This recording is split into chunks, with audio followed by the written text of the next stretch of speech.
मार्च का महीना आ गया है और ये वो वक्त है जब आपके जैतून के दरख्त सफ़ेद फूलों की चादर ओढ़ लेते हैं। लेकिन याद रखिए, ये जितना खूबसूरत मंजर है उतना ही हसास वक्त भी है।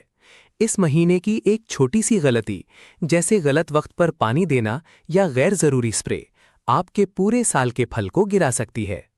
आज मैं आपको बताऊंगा कि इस नाजुक मरहले में अपने बाग की हिफाजत कैसे करनी है। आप देख रहे हैं बिजेंजो गोल्डन हार्वेस्ट। बिजेंजो जैतून मॉडल फार्म पर हमारा मकसद सिर्फ दरख्त लगाना नहीं, बल्कि एक ऐसा निज़ाम बनाना है जहां पौधे की हर पुकार को समझा जाए।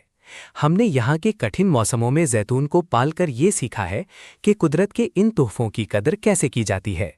हमारा तजुर्बा आपकी कामयाबी की ज़मानत है। मार्च के अहम काम और तफसीली मालूमात। 1. आबपाशी का तवाज़ुन। मार्च में जब फूल निकल रहे हों तो पानी का बहुत ख्याल रखें। ना तो ज़मीन को बिल्कुल खुश्क होने दें और ना ही ज़रूरत से ज़्यादा पानी दें, क्योंकि दोनों सूरतों में फूल गिर सकते हैं। मिट्टी में नमी बरकरार रखें, मगर कीचड़ ना बनने दें। 2. बोरान और जिंक का स्प्रे। फूलों की मजबूती और बेहतर ज़िरगी के लिए बोरान का स्प्रे इस महीने बहुत ज़रूरी है। ये वो खुफिया नुस्खा है जो फूल को फल में तब्दील करने में मदद करता है। 3. किसी भी जहरीले स्प्रे से परहेज।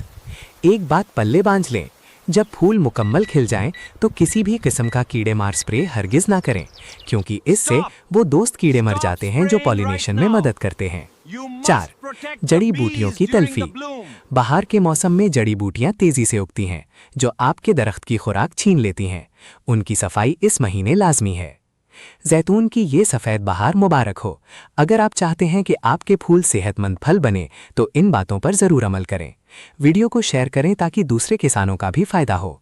कमेंट्स में बताएं कि क्या आपके दरख्तों पर फूल आ चुके हैं, और अप्रैल की अहम वीडियो के लिए सब्सक्राइब करना मत भूलना। अल्लाह आपकी फसल में बरकत दे।